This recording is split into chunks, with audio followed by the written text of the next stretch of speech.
বদসর করিয়া বুঝতে গেলে তার গটে বিদায় বেলা কেউ বুঝিতে পারে না রে পীর মুর্শিদের খেলা ওরে আল্লাহর ওলি ঠিক কিনা বয়াতের বরকতটা কি একটা উদাহরণ দিব আমরা তো মাহফিলে আইলেও দুনিয়ার চিন্তা লয়ে বসে থাকি মাহফিলে যার মাথাটা দুনিয়ার চিন্তা থেকে মুক্ত থাকবে তার ব্রেনের মধ্যে মুর্শিদের কথাগুলো ঢুকবে যেমন একটা উদাহরণ দিব আমি খুব খেয়াল করেন তাফসীরুল বয়ানের মধ্যে পাওয়া যায় ইমাম মালিকি মাযহাবের ইমাম যাকে এলেমের জাহাজ বলা হতো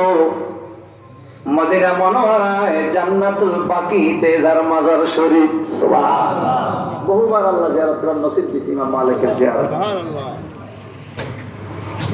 ওনার কাছে বাদশা